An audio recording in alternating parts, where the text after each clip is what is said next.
Before you have sex, ask yourself the question of, what do I first need to feel relaxed, and what do I want to happen in terms of pleasure? Not, what is the script that I need to operate by? As a goal-oriented society, it's awesome to have goals and feel like we met them. But if we make sex a goal, then there are too many places where we feel like we have failed, and then we don't have intimacy. If we feel like we failed, then we don't want to go back up that script. We don't want to go back up that stairwell because we don't want to actually feel the effects of failure.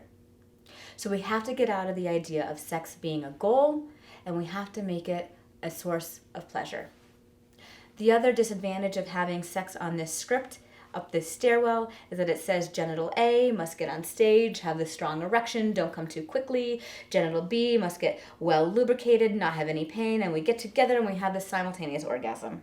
That's a lot of pressure on our genitals. They're in the spotlight. They typically get stage fright, and that's not a way we want to have sex. So let's trash this whole idea, toss it out, and have sex from a pleasure-oriented mindset.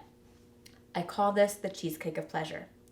If you've been to the supermarket and you've seen those circular platters, they're typically in the dessert section, and you have individual slices of cheesecake. So turtle fudge, Oreo, peanut butter, blueberry, you name it. Different little slices of cheesecake. They can stand for different activities. One can be kissing. One could be a sensual shower. One could be mutual self-pleasure. I like to use the word self-pleasure, not masturbation, because masturbation is actually to defile with one's hand. We're not defiling anything. We're in self-pleasure, maybe with a partner.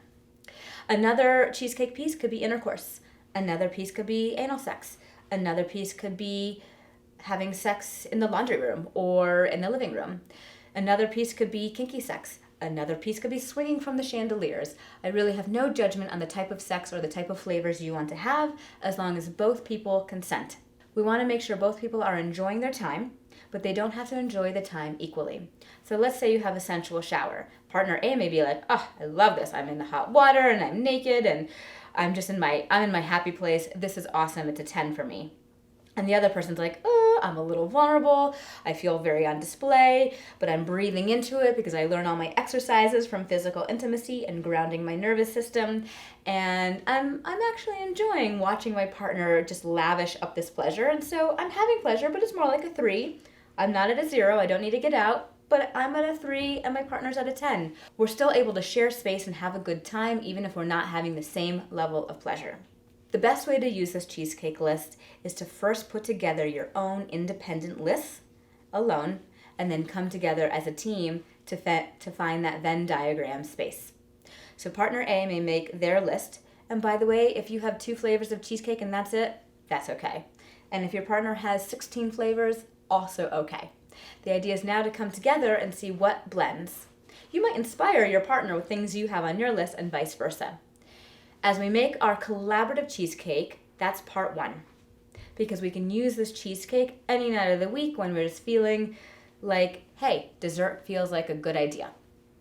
You can eat 1 piece of cheesecake, the kiss, and then go back to the fridge and do the disrobing activity, and then you can do the activity where we play with each other's bodies, and that's it.